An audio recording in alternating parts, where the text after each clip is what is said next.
पांडव अपनी मां कुंती के साथ इधर से उधर भ्रमण कर रहे थे। वे ब्राह्मणों का वेश धारण किए हुए थे, भिक्षा मांगकर खाते थे और रात में वृक्ष के नीचे सो जाया करते थे। भाग्य और समय की यह कैसी अद्भुत लीला है, जो पांडव हस्तिनापुर राज्य के भागीदार हैं और जो सारे जगत को अपनी मुट्ठी में करने में समर्थ हैं, उन्हीं को आज भिक्षा पर जीवन यापन करना पड़ रहा है। दोपहर के बाद का समय था। पांडव अपनी मां कुंती के साथ वन के मार्ग से आगे बढ़ते जा रहे थे। सहसा उन्हें वेदव्यास जी दिखाई पड़े। कुंती दौड़कर वेदव्यास जी के चरणों में गिर पड़ी। उनके चरणों को पकड़कर बिलख बिलख कर रोने लगी। उसने अपने आंसुओं से उनके चरणों को धोते हुए उन्हें अपनी पूरी कहानी सुना दी। वेदव्यास जी ने कुंती को धैर्य बंधाते हुए कहा, आंसू बहाने से कुछ नहीं होगा। जो ऊपर पड़ा है उसे धैर्य से सहन करो। जब अच्छे दिन आएंगे फिर सब कुछ ठीक हो जाएगा। चलो मेरे साथ चलो, मैं तुम्हें एक स्थान बता रहा हूँ। कुछ दिनों तक वहीं रहकर समय काटो। वेदव्यास जी पांडवों को एक नगर में ले गए। उस नगर का नाम एकचक्रा था। आज के बिहार राज्य में शाहाबाद जिले में आरा नामक एक बड़ा नगर है। महाभारत काल में आरा को ही एकचक्रा के नाम से पुकारा जाता था। उन दिनों एकचक्रा में केवल ब्राह्मण ही निवास करते थे। वेदव्यास जी पांडवों को एकचक्रा में पहुंचाकर चले गए। पांडव एक ब्राह्मण के घर में निवास करने लगे। पांचों भाई प्रतिदिन भिक्षा मांगने के लिए जाया करते थे। भिक्षा में जो अन्न मिलता था उसी से अपने जीवन का निर्वाह करते थे। उन दिनों एकचक्रा में एक राक्षस के द्वारा बड़े जोरों का आतंक फैला हुआ था। उस राक्षस का नाम बक था। वह दिन में वन में छिपा रहता था, रात में बाहर निकलता था और एकचक्रा में घुस जाता था। जिसे भी पाता था मार डालता था। खाता तो एक ही दो आदमी को था, पर 15-20 आदमियों के प्राण रोज जाते थे। आखिर एकचक्रा के निवासियों ने बक से एक समझौता किया। प्रतिदिन नगर का एक आदमी अपने आप ही बक के पास पहुंच जाया करेगा और बक उसे मारकर खा लिया करेगा। एक ही आदमी की जान जाएगी, व्यर्थ में मारे जाने वाले लोग बच जाया करेंगे। बक ने भी इस समझौते को स्वीकार कर लिया। उसे जब बैठे बिठाए ही भोजन मिल जाता था तो वह समझौते को स्वीकार न करता तो क्या करता। उसने समझौते को स्वीकार करते हुए चेतावनी दे रखी थी कि अगर समझौते का उल्लंघन किया गया तो वह एकचक्रा को उजाड़कर मिट्टी में मिला देगा। बस उसी दिन से क्रम से एक घर का एक आदमी बक के पास जाने लगा। बक उसे खाकर अपनी क्षुधाग्नि को शांत करने लगा। संयोग की बात, एक दिन उस ब्राह्मण के घर की बारी आ गई, जिसके घर में पांडव अपनी मां के साथ निवास करते थे। दोपहर के पूर्व का समय था। कुंती अपने कमरे में बैठी हुई थी। उस दिन भीम किसी कारणवश भिक्षा मांगने नहीं गया था। वह भी कमरे के भीतर कुंती के पास ही मौजूद था। सहसा कुंती के कानों में किसी के रोने की आवाज आई। रोने और विलाप करने का वह स्वर उस ब्राह्मण के कमरे से आ रहा था, जिसके घर में वह ठहरी हुई थी। जब कुंती से विलाप का ये सकरुण स्वर सुना नहीं गया तो वह ब्राह्मण के कमरे में जा पहुंची। उसने वहां जो कुछ देखा उससे वह सन्नाटे में आ गई। ब्राह्मण के कुटुंब में कुल 3 ही प्राणी थे, ब्राह्मण, ब्राह्मणी और उसका एक युवा पुत्र। तीनों बिलख बिलख कर रो रहे थे। हाय हाय, अब क्या होगा? अब तो सब कुछ मिट्टी में मिलकर रहेगा। कुंती ने तीनों को रोता हुआ देखकर ब्राह्मण से पूछा, विप्रवर, आप तीनों इस प्रकार क्यों रो रहे हैं? क्या मैं जान सकती हूँ कि किस दारुण कष्ट ने आप तीनों को अत्यंत दुखी बना रखा है? ब्राह्मण ने आंखों से आंसुओं की बूंदें गिराते हुए उत्तर दिया, बहन, तुम सुनकर क्या करोगी? हमारा कष्ट एक ऐसा कष्ट है जिसे कोई दूर नहीं कर सकता। कुंती ने सहानुभूति भरे स्वर में कहा, हम तो गरीब ब्राह्मण हैं, सच है, हम आपके कष्ट को दूर नहीं कर सकते, किंतु फिर भी सुनने में हर्ज ही क्या है?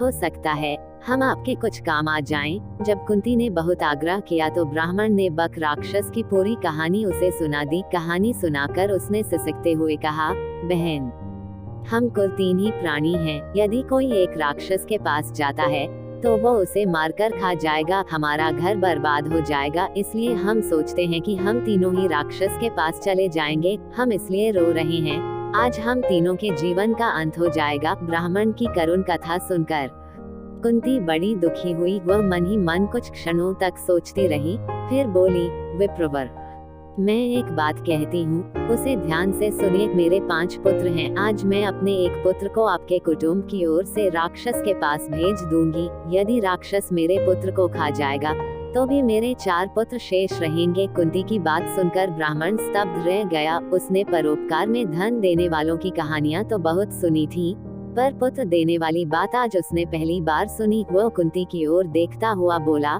बहन, तुम तो कोई स्वर्ग की देवी ज्ञात हो रही हो। मुझे इस बात पर गर्व है कि तुम्हारी जैसी देवी मेरे घर में अतिथि के रूप में है।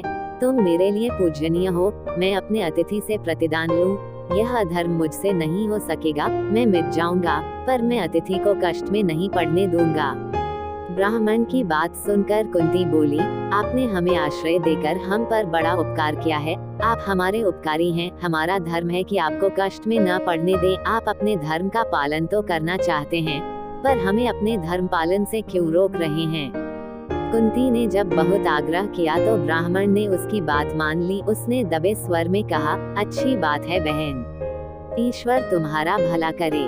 कुंती ब्राह्मण के पास से उठकर भीम के पास गई। उसने पूरी कहानी भीम को सुनाकर उससे कहा, बेटा, परोपकार से बढ़कर दूसरा कोई धर्म नहीं होता। तुम ब्राह्मण कुटुंब की ओर से बक के पास जाओ। यदि बक तुम्हें मारकर खा जाएगा तो मुझे प्रसन्नता होगी कि मेरा बेटा परोपकार की वेदी पर बलिदान हो गया।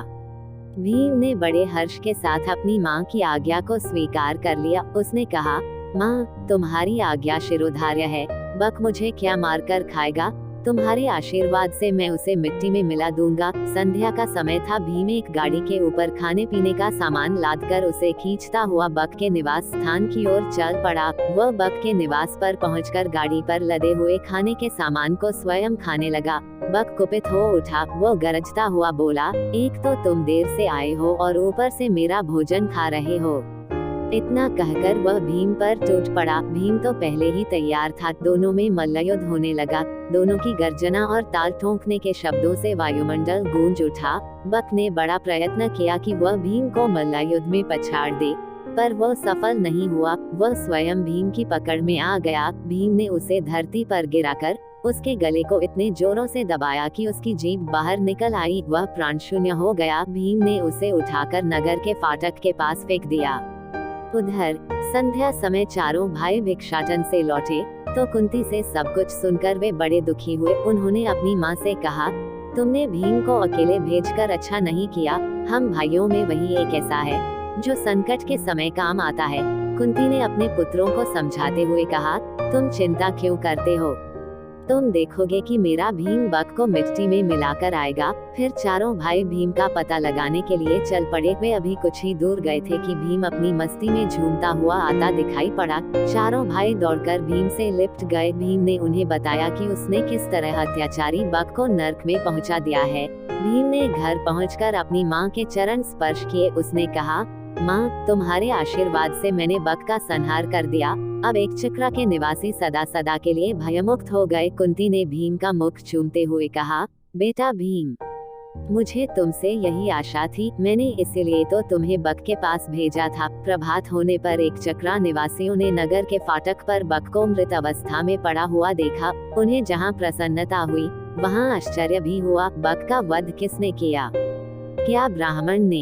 एक चक्रा के निवासी दौड़े दौड़े ब्राह्मण के घर पहुंचने लगे। थोड़ी ही देर में ब्राह्मण के द्वार पर बहुत बड़ी भीड़ एकत्रित हो गई। ब्राह्मण के जयनाद से धरती और आकाश गूंजने लगा। ब्राह्मण ने भीड़ को शांत करते हुए कहा, भाइयों, बक का वध मैंने नहीं किया है। उसका वध तो मेरे घर में ठहरी हुई ब्राह्मणी के बेटे ने किया है। एक चक्रा के निवासी इस बात को तो जान गए कि बक का वध ब्राह्मण के घर में टिकी हुई ब्राह्मणी के एक बेटे ने किया है, किंतु अधिक प्रयत्न करने पर भी वे यह नहीं जान सके कि ब्राह्मणी कौन है और उसके पांचों बेटे कौन हैं।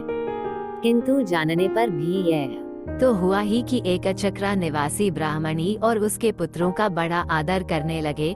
स्वयं ब्राह्मण भी गर्व का अनुभव करने लगा कि जिस ब्राह्मणी के पुत्र के एक चक्रा के निवासियों को सदा सदा के लिए संकट मुक्त करा दिया है, वो उसके घर में अतिथि के रूप में टिकी हुई है।